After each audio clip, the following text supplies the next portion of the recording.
Hello everyone and welcome back. In this lesson I'm going to kick off our project in earnest and we're going to start looking for the data that we think we might need for this project. That's initially pretty vague because what data we need is up to us, so how we define our project defines what kind of data we need to go look for. Now remember that the project is about what kind of agriculture is grown in floodplains in California. So intuitively I think I'm going to need data on where the floodplains are in California and then on what agriculture is going on in California.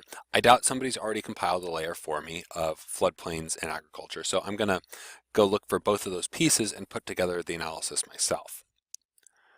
Now, I have an advantage here that you don't have necessarily. I know about water data already, so I know which data sets I'm looking for usually, or sometimes I know which data sets exist or might exist, so I can go looking for those. In your own specific area of expertise, you have that advantage too, or you'll gain it as you continue working in GIS.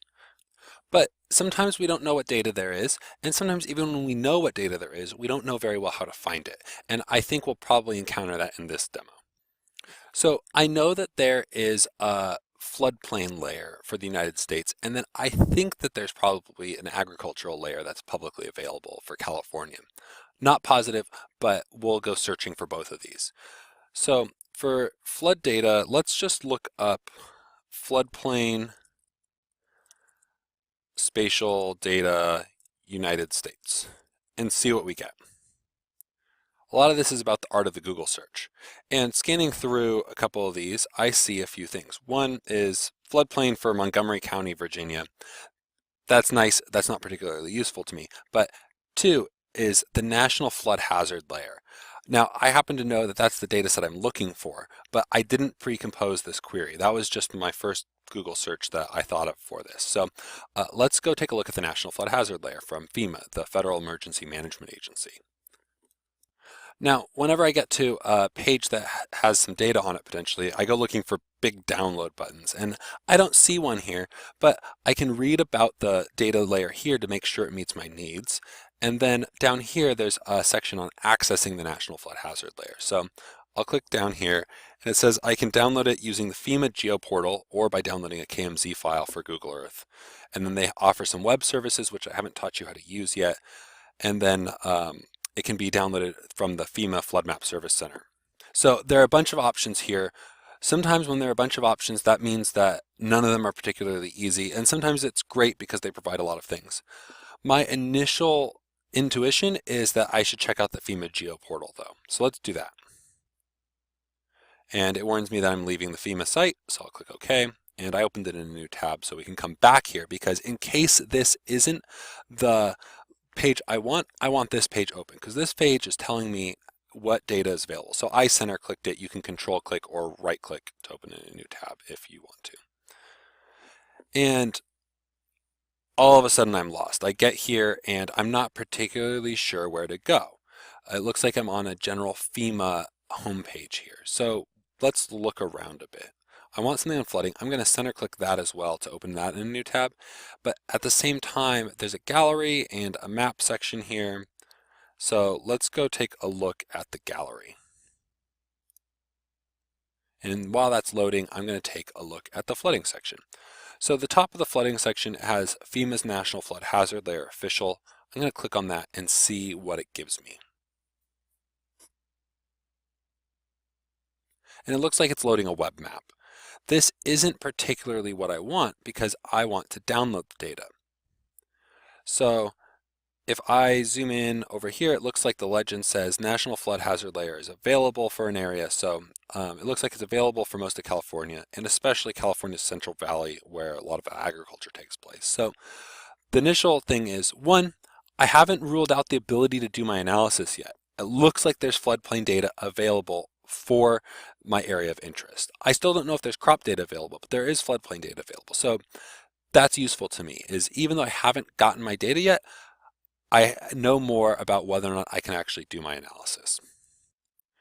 Now, I'm not seeing exactly what's going on here. Maybe if I zoom in more, maybe there's some scale dependent rendering where I'll actually see the flood hazard layer if I keep zooming in. But there's a river in here, so so it looks like all of a sudden I should start seeing some different data on my map when I'm zoomed in based upon the way the legend is. So it tells me which panels of the firms, the flood insurance rate maps, are available. And I can click on it, and then I can go to download county GIS data. So I'll center click that to open that up just in case it's not what I want. And it looks like it's downloading the package for this county.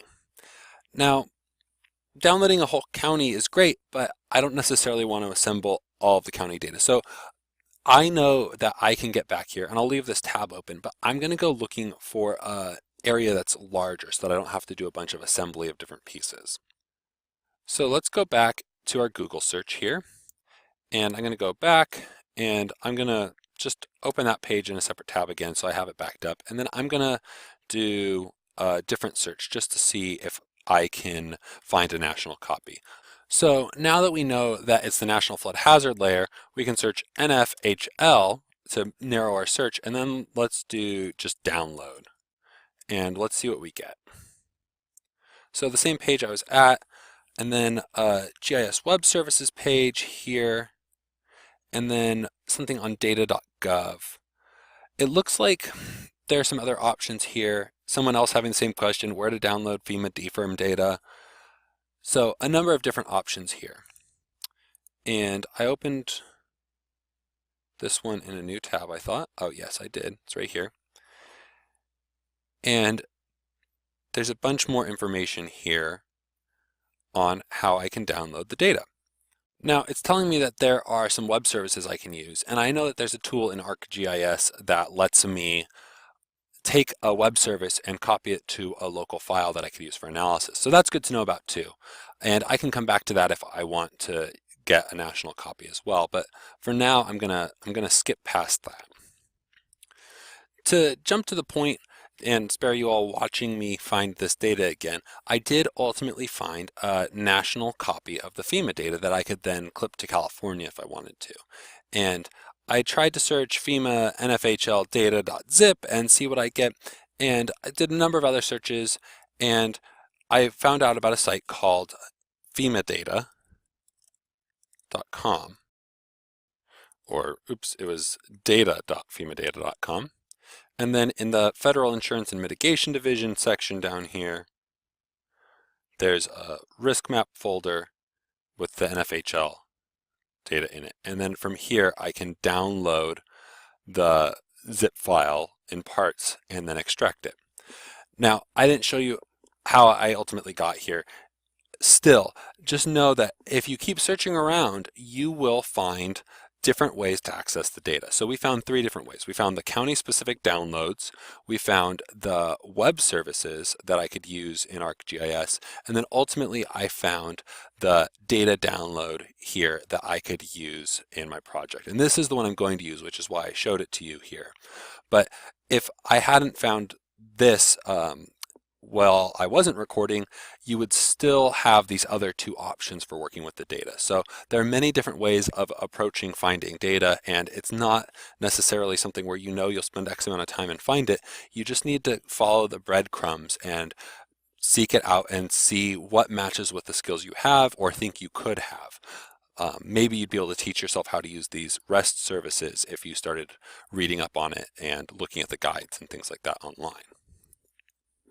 Okay, so to continue, I'll download this geodatabase here, and then I will extract it so that we can use it in the analysis. And then rather than making you watch as I go find the California agriculture layer, I will find it myself and then download it, and then I'll talk to you about the implications of what I've downloaded once I have all the parts and we start to put them together into an analysis. You don't need to go through this process with me more than once. Really, the main takeaways from this are it takes time to find data. You'll find many different access points with different properties and capabilities that you can use. And if it doesn't seem like one is exactly what you want, keep looking for a little while, but keep those others in the background so that you can find them still and use them based upon what you think you might want later and as you find out more information. Okay, that's it for now. I will see you in the next video.